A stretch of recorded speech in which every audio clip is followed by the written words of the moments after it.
শান্তিতে নোবেল জয়ী যুক্তরাষ্ট্রের সাবেক প্রেসিডেন্ট জিমি কার্টার মারা গেছেন।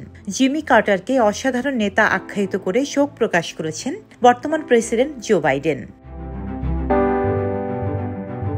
গতকাল বিকেলে জর্জিয়া অঙ্গরাজ্যের প্লেন্সে ১০০ বছর বয়সে নিজ বাড়িতে মারা যান জিমি কার্টার। তার প্রতিষ্ঠান কার্টার সেন্টার মৃত্যুর বিষয়টি নিশ্চিত করেছে। জিমি কার্টার গত কয়েক বছর ধরেই ত্বকের ক্যান্সার, মেলানোমা সহ বিভিন্ন শারীরিক জটিলতায় ভুগছিলেন। তার যকৃৎ ও মস্তিষ্কেও ক্যান্সার ছড়িয়ে পড়ে। তিনি আনুষ্ঠানিক কোনো চিকিৎসা না নিয়ে গত বছরের ফেব্রুয়ারি থেকে বাড়িতে পরিবারের সঙ্গে বাকি জীবন কাটিয়ে দেওয়ার সিদ্ধান্ত নেন। এরপর থেকে নিজ বাসভবনে নিবিড় সেবা যত্নে ছিলেন সাবেক এই প্রেসিডেন্ট। ১৯২৪ সালের ১ অক্টোবর জর্জিয়ার ছোট শহর প্লেন্সে জন্মগ্রহণ করেন জেমস আর্ল কার্টার জুনিয়র। ছোটবেলায় তাকে জিম্মি নামে ডাকা হতো। পরবর্তীতে তিনি জিম্মি কার্টার হিসেবেই পরিচিতি পান। একজন কৃষক ও দোকানের ৪ সন্তানের একজন ছিলেন তিনি।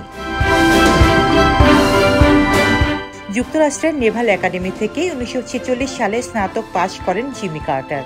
এরপর পারমাণবিক সাবমেরিন কর্মসূচিতে কাজ করেন।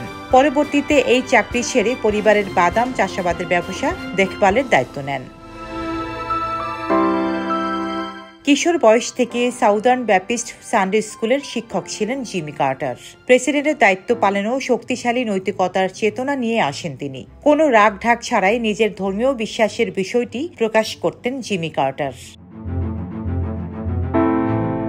জিমি কার্টার এক পর্যায়ে কোটিপতি হন। জর্জিয়া থেকে কংগ্রেস সদস্য নির্বাচিত হন। তিনি ১৯৭১ থেকে ১৯৭৫ সাল পর্যন্ত জর্জিয়ার গভর্নর হিসেবে দায়িত্ব পালন করেন। ১৯৭৬ সালে ডেমোক্রেটিক পার্টি থেকে প্রেসিডেন্ট প্রার্থী হিসেবে মনোনয়ন পান। ক্ষমতাসীন রিপাবলিকান প্রেসিডেন্ট জেরাল্ড ফোর্ডকে হারিয়ে যুক্তরাষ্ট্রের ৩৯তম প্রেসিডেন্ট নির্বাচিত হন।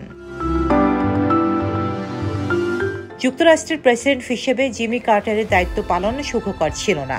অর্থনৈতিক দুরবস্থা ও কূটনৈতিক সংকট সামলাতে না পেরে এক মেয়াদের বেশি ক্ষমতায় থাকতে পারেননি তিনি।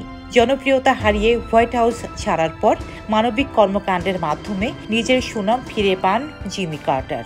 এই কর্মকাণ্ডের স্বীকৃতি হিসেবে ২০০২ সালে তাকে শান্তিতে নোবেল পুরস্কারে ভূষিত করা হয়। ডেস্ক রিপোর্ট, সাম্প্রতিক দেশকাল।